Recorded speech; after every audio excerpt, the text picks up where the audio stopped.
This is the city, Jerusalem. Once the glory of the kingdom of Israel, now a forgotten backwater at the far end of the Roman Empire. It's usually quiet in the city, and I like it that way. My name is Spade, Saul Spade. I'm a detective. It was a Sunday morning in Jerusalem, and the paper was filled with the usual stories. Roman crackdowns, tax increases, and the latest juicy rumors about King Herod's love life. I was just flipping to the sports page to check the gladiator scores when there was a knock on my office door. It's open. You Saul Spade, the private eye? That's what it says on the door. My name's Caiaphas. I'm the chief priest. Yeah, I know who you are. I read the papers. What brings you to this neighborhood? We don't get many Pharisees on this side of the tracks. Tracks? What tracks? The donkey tracks. You must have seen them when you came in.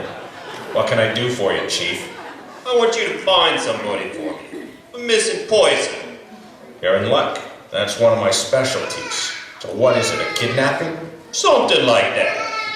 Who am I looking for? Another priest? Pharisee, maybe? Yeah, I want you to find a guy named Jesus.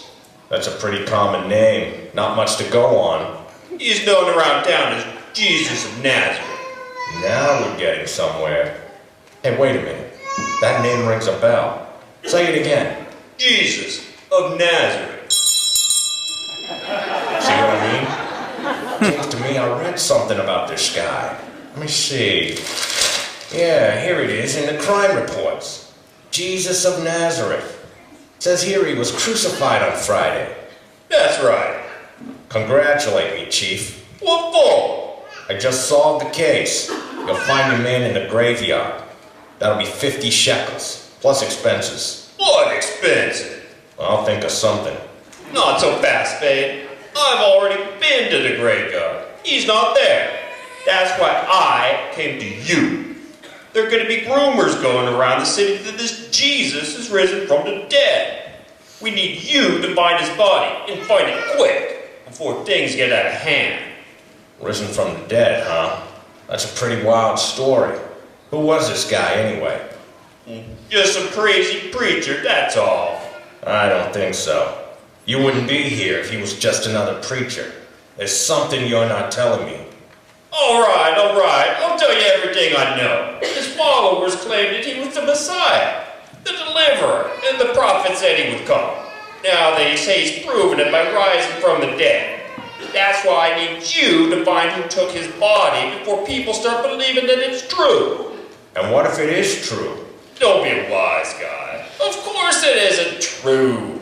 When the Messiah comes, he'll be a warrior or a king, not some two-bit carpenter from Nazareth.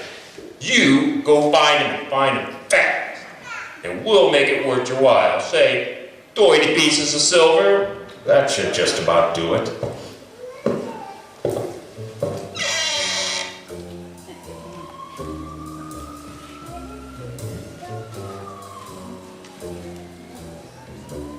I decided that the best place to start was the scene of the crime, if this was a crime, not just somebody's idea of a practical joke. Of course, the local cops got there first, and were not exactly happy to see me.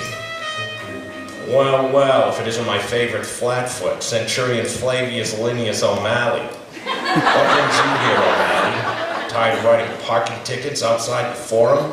Spade, as if I don't have enough problems. You just keep moving, pal, and leave the detective work up to the professionals. Yeah, I'm happy to see you too. So what's the story, O'Malley? I've been hearing some pretty strange rumors. There's nothing strange about it. It's a plain old grave robbery, an open and shut case. Open and shut, huh? I can see from the broken Roman seal that your boys did the shutting. Question is, who did the opening? I'm warning you, Spade. Stay out of this. You're biting off more than you can chew. I doubt it, O'Malley. I got a pretty big mouth. Excuse me, Centurion O'Malley? The governor would like to see you. The governor? Oh, saints preserve us.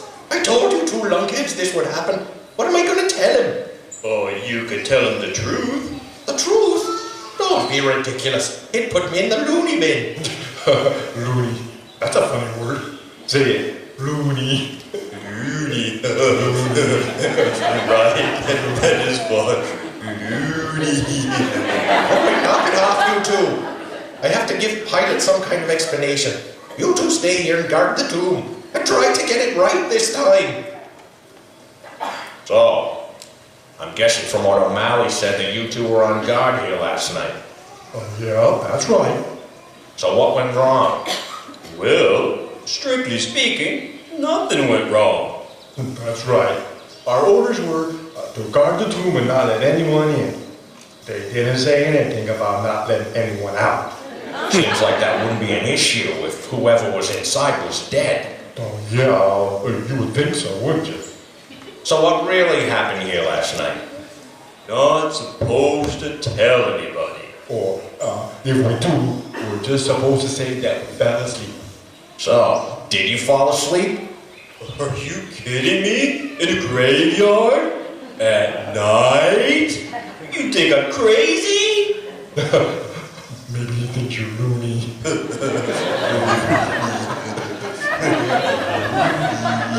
So, suppose you clowns tell me what really happened. No way. We promised the Centurions we wouldn't say anything to anybody. Especially about the angel. Yeah, and the earthquake. And the stone rolling away from the front of the tomb all by itself? That was kind of scary. I wasn't scared. What do you mean you weren't scared? You fainted. How do you know? You fainted first. Yeah, but when I woke, you were on top of me. Oh, yeah.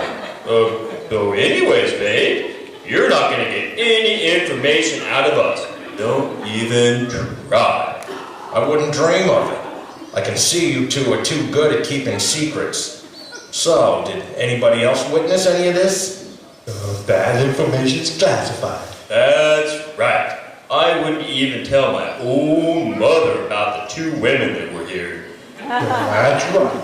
Though I certainly wouldn't tell you. Tell me what? About the two Marys who were here first thing this morning. Two Marys, huh? You know where I could find them? Find who? The two Marys. How did you find out about that? Who have you been talking to? Maybe we should take him in for questioning, Claudius. That's a good idea, fellas. If you bring in an important suspect like me, O'Malley will probably give you a medal. Tell you what, why don't you two go on ahead and get the interrogation room ready? Good idea. Let's go, Brutus. I bet we'll get a promotion.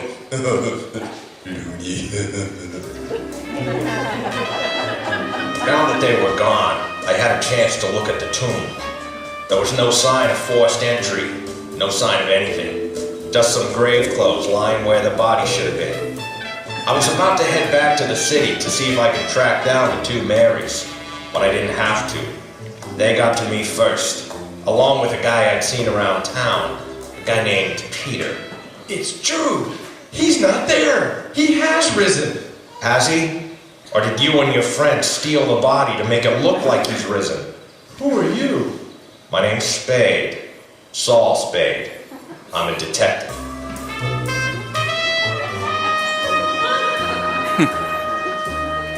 Nice theme music. Thanks. Glad you like it. Now why don't you come clean? Tell me what really happened here. Isn't it obvious? Not to me. Suppose you fill me in on what you two were doing here so early this morning. Well, because it was almost the Sabbath when Jesus died, we didn't have a chance to get him ready for a proper burial. We just put him in the tomb and waited until the Sabbath was over this morning. But when we got here, the ground started shaking, and the stone rolled away. And a man, all dressed in white and shining like a bright light, said, "Why do you seek the living among the dead? Jesus is not here. He is risen just as he said he would." Then he told us to go and tell the disciples, so we ran and got Peter. I didn't believe them at first, but now that I see the empty tomb, I think it must be true. Jesus did say that this would happen. I just didn't understand it at the time. But now I do. He has risen from the dead. Come on. We have got to go tell the others. I watched them running toward the city, shouting and laughing. They sure didn't act like grave robbers. They acted more like people who just found out that someone they loved, who they thought was dead, was really alive. You must be Mr. Spade. Ah! What, are you crazy? Don't sneak up behind people in graveyards. You almost gave me a heart attack. Well, sorry about that. But I heard that Caiaphas had hired you, and I thought I'd come and tell you that you don't need to waste your time here. Thanks for the advice, Mr. My name is Joseph. Joseph of Arimathea, and this is my tomb. Your tomb? You trying to tell me you're risen from the dead too? No, I was a secret follower of Jesus. But when the other Pharisees arranged to have him killed, I was so ashamed that I came forward and offered my tomb for him to be buried in. So I guess your secret is out. Yes, it is. And now that Jesus has risen, I want the whole world to know that I am his follower. So you really believe this resurrection story? I believe it with my whole heart, and you should believe it too. I should? Why's that? Because it proves that Jesus is the Messiah. So, he's going to deliver us from the Romans. I can't wait. No, Mr. Spade, you don't understand. Jesus didn't die to rise from the dead and save us from the Romans. He died and rose again to save us from our sin. He's the Savior of the whole world. That's a little hard to believe. I'm sure it is, but it is true just the same. And I'll tell you, Mr. Spade, don't waste your time on this case. So you don't think I can find Jesus? Oh, I know you can find Jesus. In fact, I hope you do. But you won't find a body. No matter how good a detective you are, you can't find something that isn't there. He's alive, Mr. Spade, and the whole world will never be the same again. So there you have it. Since that day in the graveyard, I've talked to dozens of people who say they've seen Jesus with their own eyes. I've decided to tell Caiaphas he can keep his 30 pieces of silver. I can't solve the case of the missing Messiah, because the Messiah was never missing in the first place.